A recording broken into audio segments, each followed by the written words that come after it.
All right, we are very excited. I'm not in studio, but Jason Clarke is in studio with Ken Jack. We have an electric show to talk about here. Winning Time, and if you don't know the name Winning Time, you definitely know it's the Adam McKay Lakers show on HBO.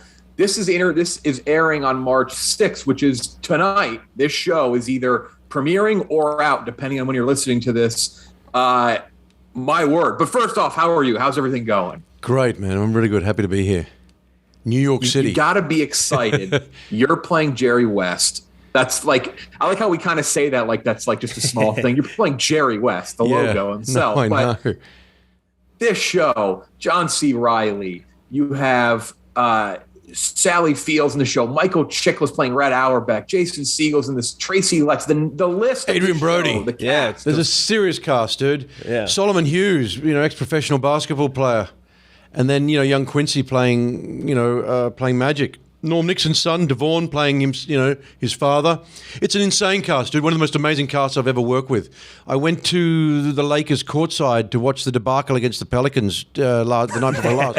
Oh, you were at that one? Yeah, I was, man. And it's funny because a couple of people in the crowd, because John gets a lot of love. It's amazing how much love John Reilly gets, and deservedly so. But, a couple of guys were calling out Logo. Yo, Logo. And it's just like, and you go, hang on, that's me. That's right, there, yeah.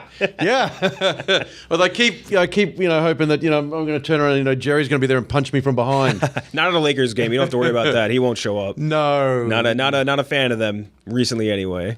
What is your pitch for us? You don't really need to tell us much to want to watch the show, and really anybody. It's an HBO show. It's a pretty simple sell to begin with. But for sports fans, non-sports fans, maybe what is the one thing you could tell someone why they should tune into something so crazy like this?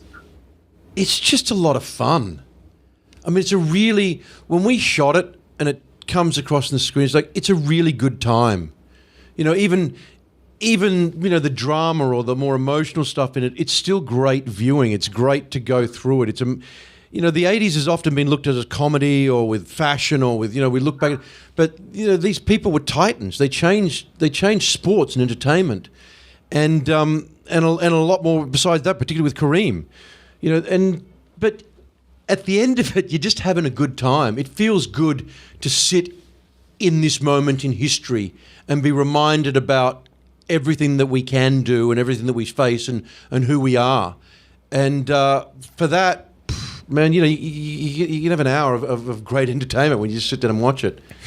We're super pumped up to watch it, and we were always curious with this. With any actor, like you've played plenty of fictional characters, you've played a lot of real life characters, but with a real life figure, is there a lot of pressure doing that because people have the template, they have the base their baseline view of what this person is, and now you're bringing your own version of that.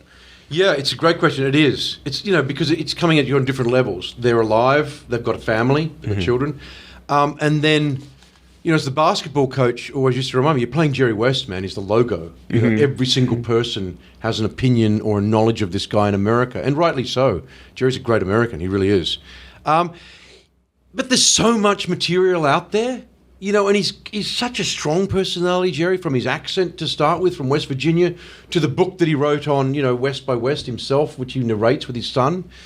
And then everybody's got a Jerry West story. I mean, I've had valets coming out, Mr. Clarke, you play Mr. West. I know Mr. West. And they'll all have a story about what he's like. And even though, some people, they're always, curmudgeons of somebody, he's not a guy you just bowl up to and ask for an autograph. He needs to be treated with respect and, and also he likes his parameters. But everybody speaks with him affectionately, and it's little things like that just remind you. I mean, I hope, I hope his children and his family, and so I've treated him with, with great respect, and I've put a lot of work in, and I've loved trying to understand who he is and trying to show that to the world, because that's what his book did essentially. It's not just a straight biography; it's an examination of why he was like this, why he was depressed, why he was, anxious and angry, and and didn't, and trying to find out how he got to be where he is to the point now, I mean, he's the great ambassador for the game, more so than anybody. He loves it. He's involved with everywhere. All these years later, too. Did you? I saw you had a little flashback scene where you had to play basketball as Jerry West. Yeah. Was that a little daunting? Yeah, that was really daunting. Yeah, I mean, they had a great double though too. Yeah, but it was, but it's things like that. Idan Ravine, who's our coach, works with a lot of professional NBA players, and I would go and train with the guys, even though I didn't need to play, but it was just a part of hanging out, being with the lads, here on the vernacular, hearing how you talk basketball, the tactics, the style, what you're looking for. And, and it gave me an idea of what it was like for Jerry as well. This young man from West Virginia coming to, to play professional basketball. And, the Elgin Baylor and the guys that he was hanging out with, Wilt Chamberlain, that, it's a long way from home. It was a long way from home for me. And I love, the short shorts. They put so much work. We had a guy that his family's been making the uniforms forever, and he knew exactly how Jerry wore his socks in that particular Oh my gosh! game. Yeah. You got some serious wardrobe. Yeah, No, wow. Dude, it was, yeah. And then we had one quick flashback where you see finally a memory of Jerry when he won his one ring. And there's a guy playing. Recording in progress. Mm-hmm. And they let the confetti. It was it was cool. It was really amazing. Yeah, I mean, that must have been great. And I know you were excited when you saw some of the other casting, which you had already mentioned before, right? Yeah, it's kind of crazy to me, and you're not casting the movie, or not casting the show, obviously, but do you have any insight, or did you ask questions? Because you can fake things in Hollywood, right? You can fake height. You can Yeah. It's tough to fake 7 feet tall. Solomon is 6'11". But he's huge. So, that's still, a lot 6'11" people who can act. That doesn't come around very often. Yeah, no. I mean, Adam and Max said there's no point doing this unless we can get a Magic and a Kareem, and this, and having someone like Solomon Hughes who'd played ball and then can act, but also has the intelligence and emotional intelligence to play Kareem. I mean, talk about daunting. I mean, I read Kareem's work now. He's a very smart, very well thought man who is. Who is who he always was, true to himself and his integrity. So, hanging out with it, having Solomon to be able to lead the way on the court as being the best basketballer was just, it was great for everybody. He was Cap. He was the guy that we all had to come to. There's just, in episode 2 where Jerry's got to go and talk to Cap about how we're going to bring this new guy in, and make it work and push him, and then that's who Kareem was. You all had to go there. He was the man. 79, he was the dude, that was unstoppable in the NBA still. They all wore shoes at times. There's these, you'd see them get on these massive big platform shoes. Yeah. To give him the height in certain places. Like Brody had to get on a bigger pair because he's actually a lot shorter than Pat Reilly. But, and they're playing basketball in them. It was a pretty phenomenal shoot. Just the challenges we had, the hair. There was 4 wig makeup trailers, There's more wigs than you can poke a stick at. I had 4. You've worked with a lot of very, I would say, extremely talented directors. What was the Adam McKay production like? Because he's obviously super snappy. His scripts are always funny. Very, very witty sort of production. Very self-referential and fourth wall breaking too for the most part. What was that like compared to, I guess, any other production you've been on?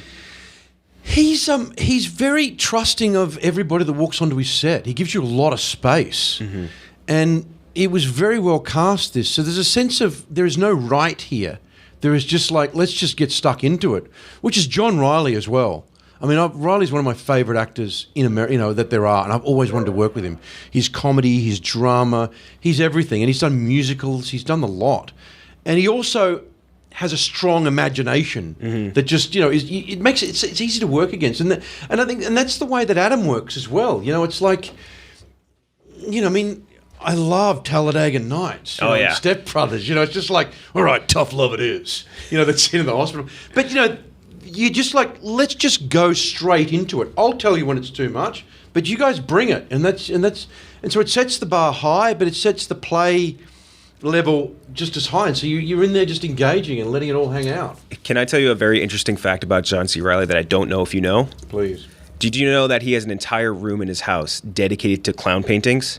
Oh, I saw it too. You saw it? No way. What is it like? He took me down to the clown room. What was it like? Tell me. Give me a quick little synopsis. What was the clown room like? Well, it was a I went around there. We were going to the Lakers, so he was going to drive, and then he dropped me at the airport to come over here. And so he said, "Just come in. I want to show you something."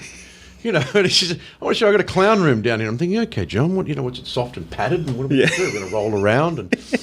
Do something, but no, and it's beautiful portraits of clowns.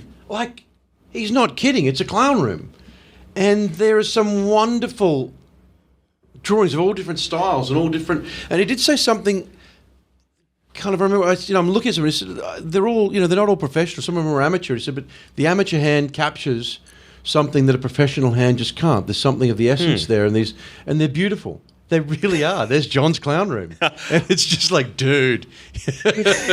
That's amazing, man. I can't Riley's he's a wonderful, wonderful man. And it's just like he said, no, I'm not having the limousine driver drop you to the airport. I'll drop you out there. So after the game, we went and he dropped me at the airport.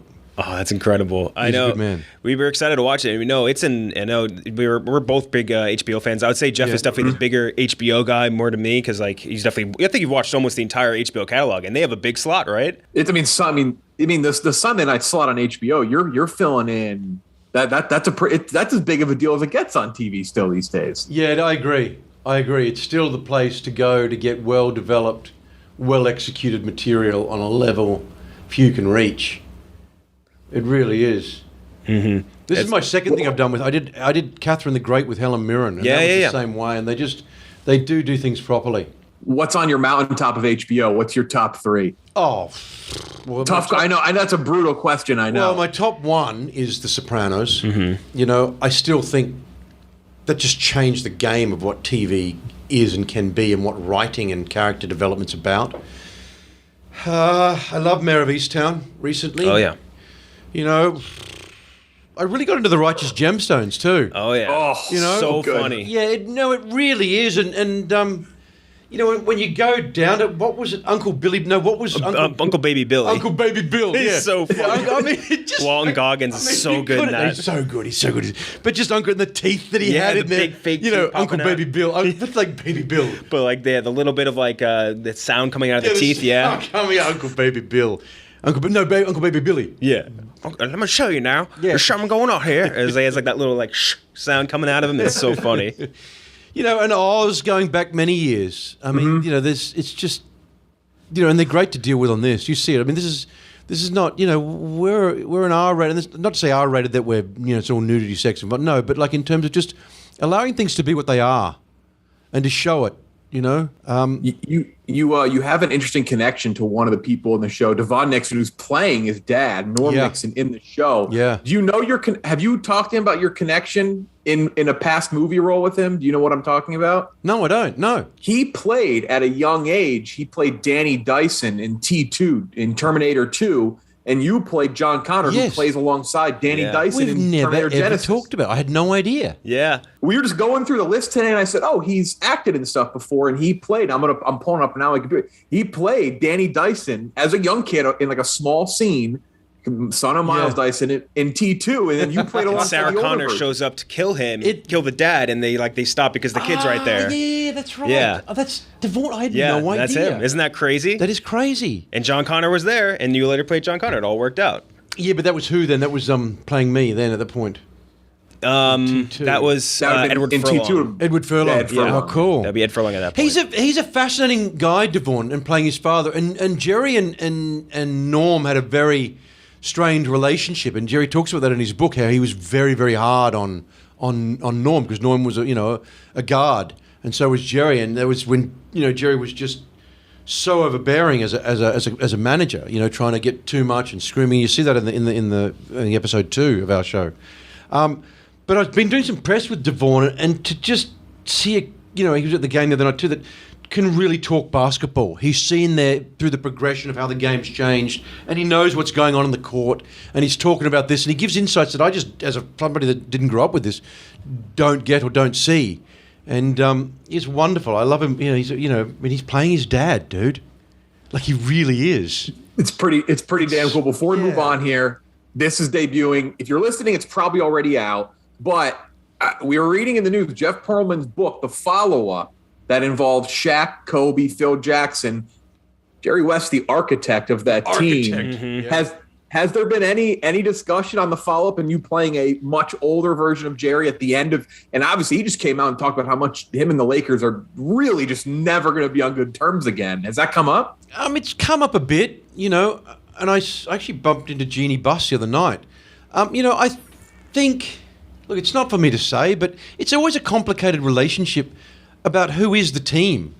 The players. I mean, Jerry and Elgin were there when no one was there. They were the first superstars of the game on the back of a truck, telling people with a loudspeaker to come and watch the Lakers play when nobody would come.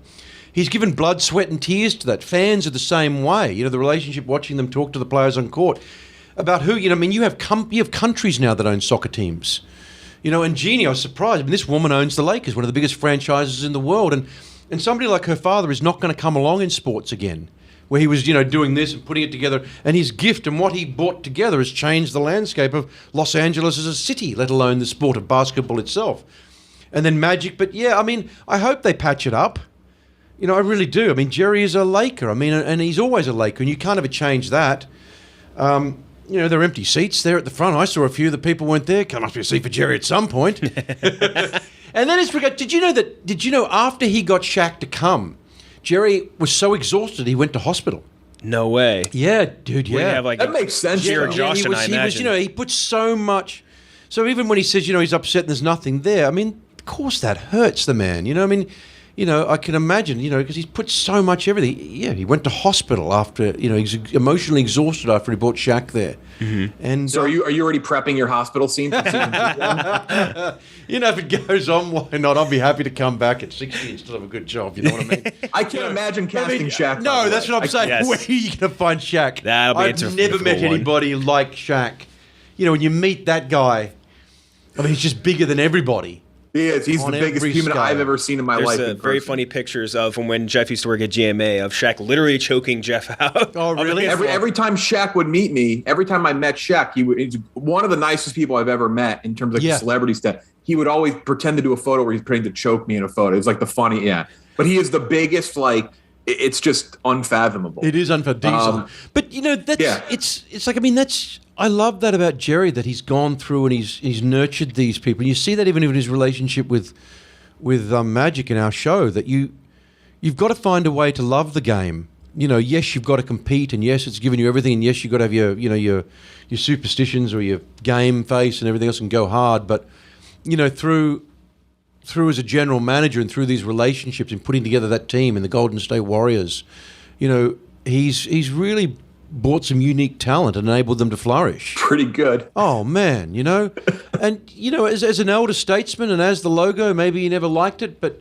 he is basketball. He is that face of basketball now, and he's still out there caring and, and giving it. And I take my hat off to the man, truly. Mm-hmm. Before we let you go, we definitely want to talk to you quick about some other stuff as well, because we've been, I feel like following your work forever at this point. It's nuts. But there's a big week this week specifically for a director you used to work with, Matt Reeves, going into Batman. Do you think he was like the perfect guy to kind of come in and not reboot, but like retool the Batman franchise? He is the perfect guy to redo it. Yeah, Matt, you saw what he did with the apes. Oh, incredible as well, and he's just got a wonderful mind on him, Matt, and a way to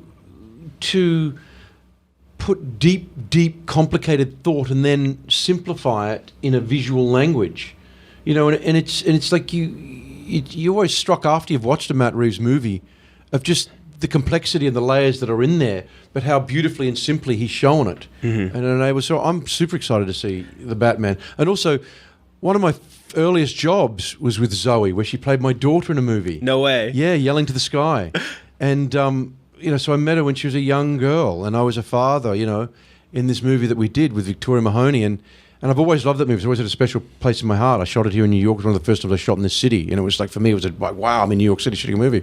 And now she's, Catwoman, and she's just got, she's worked hard, and it's coming to her, and I love to see that. We can't wait. I'm going on Thursday. Jeff's going on Thursday as well. Are you? We can't wait. I got 3 p.m. I'm like, I'm getting out early. I'm getting right into that movie. One other thing we want to talk to you about really quick is just American accents in movies, because I think that you have a pretty killer American accent, and not beyond that, you're good at regional ones. Yeah. Like, you were in Chappaquiddick, you did the Boston one, you've done plenty of Southern ones. Yeah. Like, I thought you were a Southern American guy for a very long time. Yeah, good. And just something I always want to ask you, I ask it almost anytime we have an Australian or an English person on, where it's like American audience can't tell. Yeah. Usually, like, they're always surprised. Was it Christian Bale? They're always like, "This guy was English. We had no idea." Like, is there ever anyone like people who are just like, "I have no idea that Jason Clarke was English or Australian?" Australian, yeah. I even get that in Australia. Yeah, Yeah. I mean, no way. Which is like, hey, mate, g'day, mate. What are you doing out here? Oh, mate, I just thought I'd come in here for a holiday. Oh, you do a really good Australian accent. That's amazing. Yeah, No your way. Australian accent is really good. It's just like, buddy, I'm Australian. No, come on, man. No, I mean, yeah, it's one of the first, like for Jerry, it's the first way in. Mm-hmm. When you hear that accent, and then I work with a great dialect coach, Tim Monick, who lives here, but, he works with everyone. Leo takes him most of the time now. Oh, yeah. So I work with him on Skype because he's too busy with the big guys. But, it's your first indication of where you're from and what you're about and where you speak and how you hold yourself. And American accents are fantastic. The Boston one, I love that. From Zero Dark Thirty to New Jersey, and it's it's a way to make you work as well. It stops my lazy Australian being, lazy because I have to get up and do the work. And then you listen to more and more of it, and it's you start to understand different things about where you come from and what you're about and why, and it's it's pretty cool, man. There's a lot of accents in America, and they're really beautiful. We have one last thing we need to mention, Jeff. You got to pull up the clip. We interviewed about 2 years ago. We interviewed Jaimin Hansu, and we talked to him about a movie we affectionately call Dad Boat, Serenity, which we love. And we asked him a question. We're we'll play you the clip. Oh, do. Yeah, that movie is called Serenity. We have affectionately titled it Dad Boat because it is it is in fact about a dad and a boat. And a boat, yeah. You got me. So this is a movie like we were trying to comprehend a lot about this movie as we were watching it. Don't. If you're trying to comprehend it, you're still asking the question. Don't ask. I was going to ask you if you because I don't have an answer for you. Right? I was going to ask you if you guys got what was going on while you were filming it. Yeah, right. So we can ask you the same question. Tell us what was going on with Dad Boat. Or Boat Dad. Or Boat Dad, yeah. It's so good to hear Jaimin's voice. I mean, that poor bugger was on that island for 2 months. Yeah. It's a pretty small island after a time. Mm-hmm. Well, I was in another movie altogether. I was, I remember when I spoke to Steve Knight, who is one of the great writers. Yeah, Peaky Blinders is coming back this week. Man, My God. He's such a lovely, smart, wonderful man. And, and he also takes big risks. Mm-hmm. But he talked about Grand Theft Auto. I was in Paris at the time, and we're talking about this, the film. He said, go and watch that. We're talking about, we're inside this game of doing so. And I said, so what? I've been playing a bit of Grand Theft Auto. So do I just get out of the car and slap somebody around if I want? Yeah, this guy can do anything, Jason, whenever he wants, and he does. So just really think of that. So I was way the fuck out there. You know what I mean? You've seen it.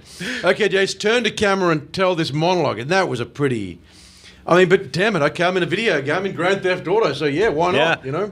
There you go. And then it was a different movie. Everyone else was in a different storyline. But, somebody's got to take risks. Yeah. And Dad Boat did. Dad Boat certainly did. Yeah. So I'm going to leave it at that. Yeah, that's totally fair. Unfortunately, we got a wrap here, but I just want to give you one. We have 1 minute, so you have a 30-second elevator pitch. For some odd reason, if people aren't going to buy in yet on HBO, give your elevator pitch why Winning Time, the new Lakers show, must watch. My elevator pitch? Oh, dude, if you don't want to watch it, don't. It's fucking, you're missing out. I think that's better. That's like a short, sweet statement right there. That is. Thank you so much. We could spend. Hopefully, we get to talk to you again because we have so many more things we go through. Yeah, no, I'd love to. Yeah, it's great. You guys amped up already to watch this show. Thank you so much.